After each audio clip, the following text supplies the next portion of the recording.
Hey everyone, today's video is a paint with me where I just filmed a very short, sadly, studio session where I put some finishing touches on one painting and then started another. If you're new here, hi, my name is Irit, welcome. I am a watercolor and mixed media artist. I love watercolors. I think they are the most magical of all mediums. If you also love watercolors, if you are obsessed with color, then I hope you will join us. Subscribe, ring the bell so you'll be notified whenever I post new videos. I also offer on my website a free watercolor shopping guide that will help you save money. So join the newsletter and you will receive it directly to your inbox for free, of course. So today I was just playing around. I actually found an old painting. I don't remember when I created it, and I decided it would be fun to finish it because, as you can see, I like a lot of what's going on here. I think it's like very colorful, but it's still mostly light and mid-tones. And if you have seen other tutorials, then you've probably heard about value, which is basically just like how dark your colors are. So there are lighter values, white would be the lightest, and then black would be the darkest, and then the ones in the middle are the midtones. And most artists would claim that a successful painting has light values and dark values and mid values. And I have found that to be true. And so many times with watercolors, I think this is especially true for watercolors because they lighten somewhat once they dry. I think it does take several layers to get that sort of intensity which makes a painting interesting. This is something I have done myself many times, and something that I also see a lot of other people do. I think especially when you're in the starting stages of your watercolor journey, but not just, which is they paint with either mostly light values or mid values, and you kind of need to find a good balance, and you kind of have to be careful with watercolors because of the nature of the medium. They are not like acrylics. It's not easy to cover up things and lighten your values once the color is down, although that is also depending on your paper. I really like using there's a small hand. Yeah, I wasn't alone. Shocking. What did I want to say? I lost my train of thought. Yeah, so I use mostly cellulose paper, and it actually watercolor lifts very easily. I wouldn't recommend it for a proper painting if you do a lot of glazing. That's kind of the kiss of death for glazes.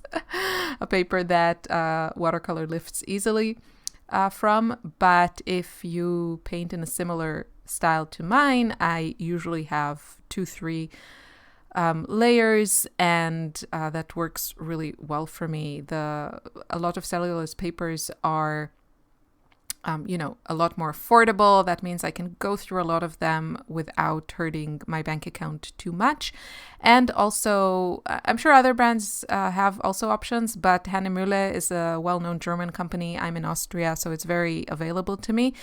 They make beautiful papers that are very heavyweight, so like over 400 grams, per square meter. I think that's the units.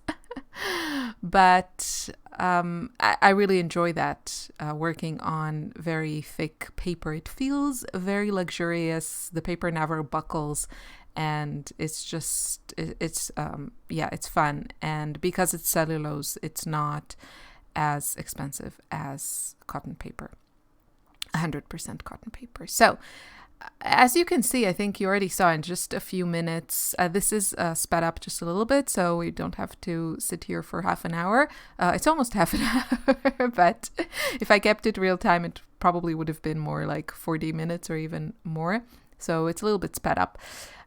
You can see that I'm really adding here darker values, kind of deepening some of the purple areas that is Moonglow, and then adding more saturated, vibrant colors to these pink areas. Now I'm going in with some of these pastel pencils. These are from Stabilo, the CarbOthello pastel pencils. I have a dedicated video just playing around with these, and I did find for this particular job they work really well. So you can see like these kind of bright mid-tone colors in the pencils work well to add detail. You could absolutely use a coloring pencil, but I find with like very or thinner line work, coloring pencils, you might have to work a little bit harder to get that kind of pigmentation with the pastel pencils because of the formula. Just showing you the color. Couldn't see that. I think it's 355 or 335, something like that. With the pastel pencils, because of the formulation, you can see it's very, very easy to get a very defined line. And with the light colors, it's not like that. So I can't tell you it works across the color range. But with the slightly darker colors, you can see how easy it is. I'm like barely touching the paper, super easy. You could get a very similar effect with a pen. It's not like this is the only product that will do this, but I have been trying to, go through my art supplies and see what I can incorporate into my kind of regular stash of art supplies, and I found that for this purpose these pencils work really well, and they're just lovely to handle. They're pretty to look at and I enjoy them. So now I'm just adding some lines with this gorgeous mint color. I adore that color, and it's not a color that is easy to find. I think I have a similar Holbein pencil that is called, can't remember the name, something with green, ice green maybe. And that one is a beautiful mint. But again, the pigment is so easily applied. You really don't have to do anything much. Like you don't have to press or anything to get it on the paper. So I do like that feature of the pastel pencils. And of course, they are less messy than just like sticks of pastel, which can get messy. Okay. I am moving on to oil pastels just because I felt I kind of, what's the word? Mitziti, בעברית, in Hebrew. I don't have the English word. Oh my gosh, my brain is mushed. But I felt like I couldn't really find any colors I wanted to use in the pastel pencils. So I'm grabbing my oil pastels. And again, I feel more comfortable and brave using these because of my recent series on YouTube, Use It or Lose It, just trying out my different art supplies. So these just deposit color beautifully. They are less messy than soft pastels. And it's just a cleaner process. There's no dust, and the color that you can deposit is like beautiful. But this is a top layer product for me, because once you put it on, you can't really put anything on top of it except more oil pastels. And then also you're kind of limited at some point. It just becomes mud because they don't really cure. I think I should try to get the oil paint sticks. I know Sennelier have them too, but the color range is not great. There's like no comparison with the color range in the oil pastels. I know the oil sticks cure, so I think that would be a better formulation for me, but if they don't have the right colors, then it's still kind of useless. I'm sure that, I should probably use some sort of fixative. I get a lot of questions. Well, not a lot, but I got a few questions about the oil pastels and sketchbooks. I think it's not a good product for sketchbooks. Hard or soft pastels are better because if you use a fixative, you just spray the sketchbook page and then it should be fixed and not kind of rub off or, contaminate the opposite page. But with oil pastels, I don't know, maybe there's a good fixative out there. It's oil pastels are probably, with oil paints, they're probably the last product I would use in a sketchbook. I think you're better off with wax pastels, and if you like that kind of layered painterly effect, then I would just switch to paper or canvas or something that is not a sketchbook, that you don't close the page and then, you know, things can smear and move around to the opposite page. So for me, oil pastels are a no-no for a sketchbook. You know, maybe other people can make it work, but I'm not one of them. Since I paint, I go through stages, and now I'm in the stage of definitely painting more on loose sheets of paper. In the summer, it was all sketchbooks, but now I'm working on loose sheets of paper, so the oil pastels are not a problem. And I mean, it is a little bit of a problem because I can't really stack my papers without being a little bit worried that things will smear. But yeah, I'm making it work. I usually work on several blocks or paper pads at any given time, so I can just close the block and then it can only smear on the back of the block cover, if that makes sense. Anyway, at that point, after adding the oil pastels, which I love that look, I think it really works well, adding those accents with that, you know, painterly feel of the oil pastels works beautifully with watercolors. But after I added all of those, I kind of felt like I didn't know if I wanted to add anything else and, you know, if I should.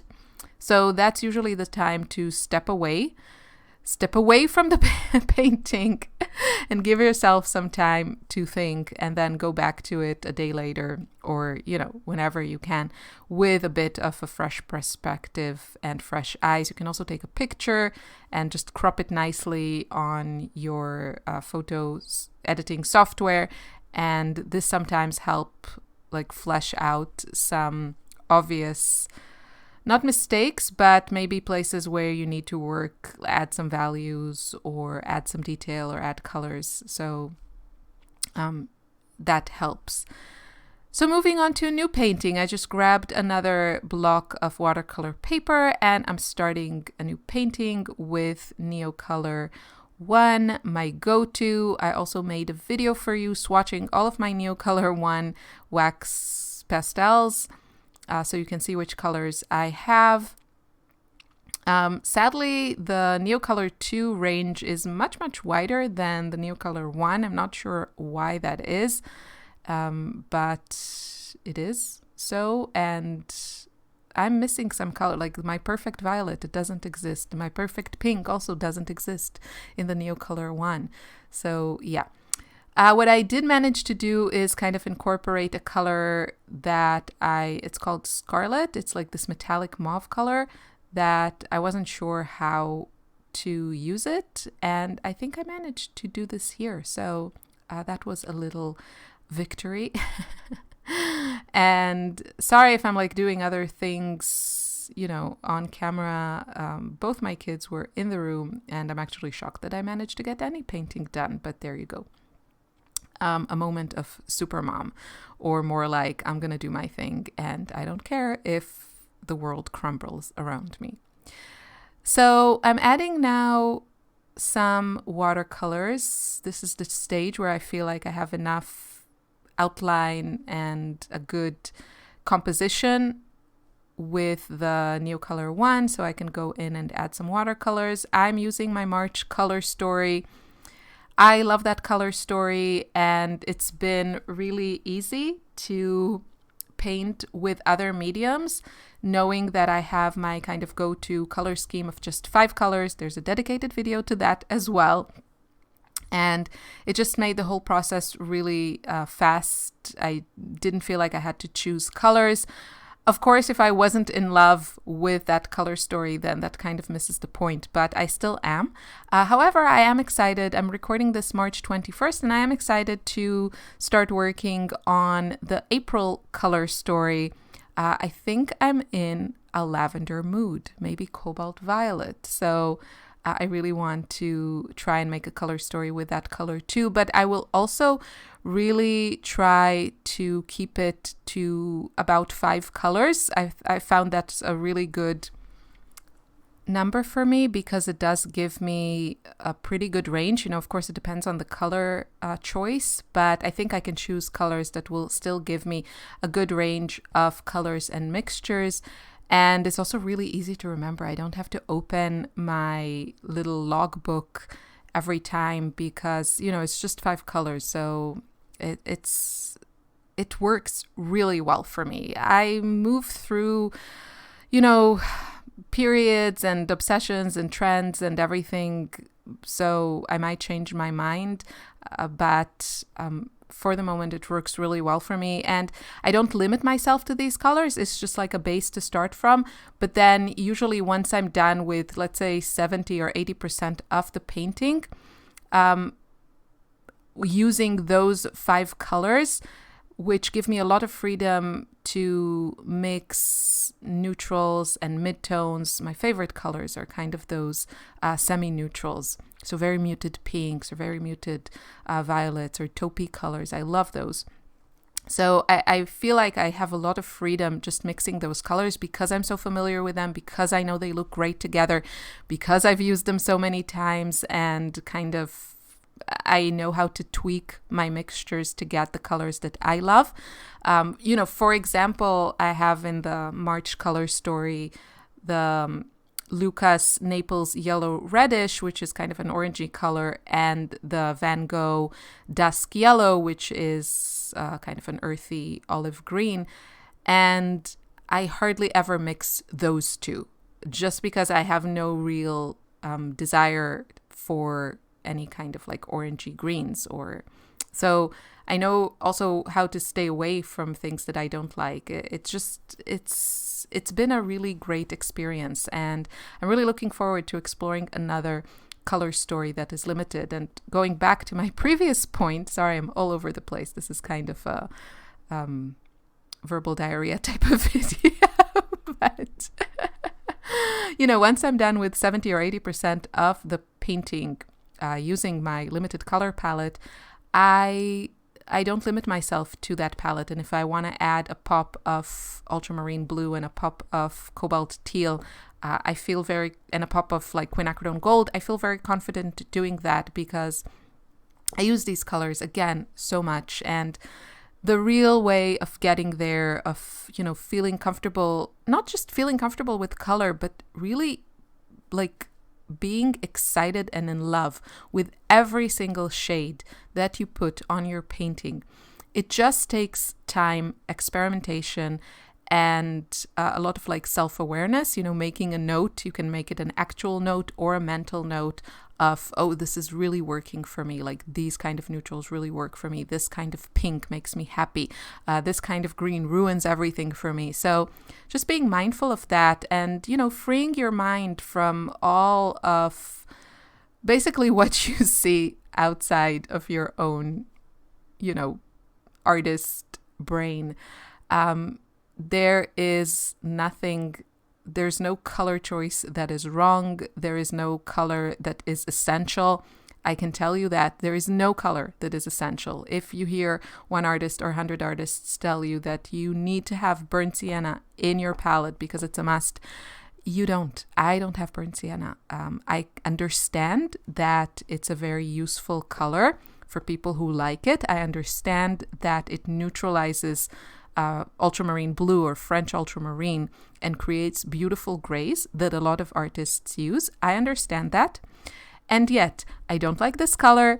I don't know when I'll ever include it in my palette. And I know how to create grays that I like without it. So never feel, like you should buy something because an artist uses it if you don't love it yourself. However, if you see someone using a color that gives you all the feels and makes you really happy, then, that's a color you should use. That's a color you should grab.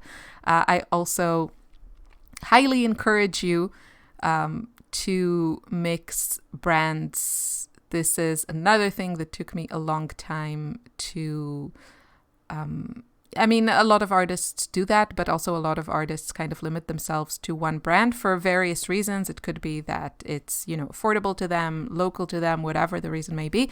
But I can tell you that in my opinion, no brand gets it right all the time.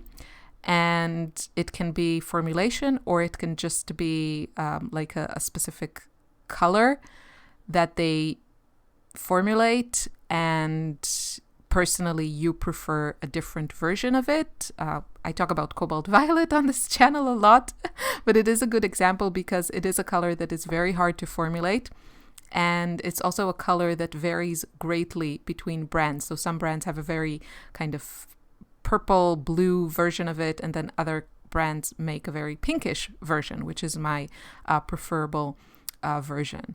So, you know, you might love using Daniel Smith, and I love using Daniel Smith, but their cobalt violet is horribly formulated, and unless you use it freshly squeezed from the tube, which mostly I don't do, I mostly use you know, dry tube paint, it's useless. It dries to rock. The color of it is very nice, fresh from the tube. I can imagine it's okay, but yeah, it doesn't work for me. So no one brand gets it right, and I really recommend creating kind of an, you know, all-star palette with colors that make you excited and make you happy. And kind of blocking all of the noise and not listening to other people, and, you know, trying to kind of figure out your own way. If someone tells you this is a perfect color for mixing, I don't know, blacks, if you have another solution to that, if you know how to make blacks that you love, then why would you include a color you don't like in your palette? It doesn't make sense to me anyway. So yeah, I learned that the hard way. I bought a lot of colors that I never fell in love with because people said, you know, that's a great color. It is for some, not for me. And many times when on this channel, when I say like, I don't like this color, I will get a comment like, oh, it's like amazing for mixing or something like this. I have no doubt. And I'm sure, you know, everyone likes different colors. If we all like the same thing, it would be a very boring world. But just because something works for me doesn't mean it'll work for you, and vice versa. And I'm very particular about color, as you may have noticed already. No, but I love it when I see people kind of finding their own voice and their own way and saying, yes, like I want to use what I want to use, and not feeling like their choices are less legitimate because they are newer to their journey than established artists. And I completely understand that insecurity, you know, you want to learn, so you go to someone that is successful, that is an expert, and, you know, they tell you like you need this color. Maybe you don't. You can also learn a lot about techniques and switch it up to use the colors that make you happy. Now look at the screen. Obviously I like very colorful colors. There aren't a ton of artists that paint with this kind of color scheme in watercolors, and believe me, I have searched. So it took me time, is all I can tell you. I wish I could say I came into this with the confidence of like, I'm going to do whatever I want and I'm not going to listen to anyone else. And I absolutely, you know, think that it's essential to listen to people that are more advanced than you, but also at some point you need to kind of let this go and find your own voice and feel good about your choices and feel brave to say that works for other people, this works for me. I want to paint just with pink and teal and, you know, yellow, and just go for it if that's what makes you happy. So I hope you enjoyed this video. It was just like an impromptu painting session and then chatting session about all things watercolor. I just love the combination of mediums here. You can see the watercolor, all the splatters. You can see the wax crayons. You can see the lines I made with the pastel pencils in the previous painting, and also the oil pastels. So I'm just really enjoying finding, like discovering these mediums and see how they can work for me. And I feel it's a great step in the direction of creating, you know, original, authentic artwork. Thanks again for watching. I'll see you soon in another video. Bye.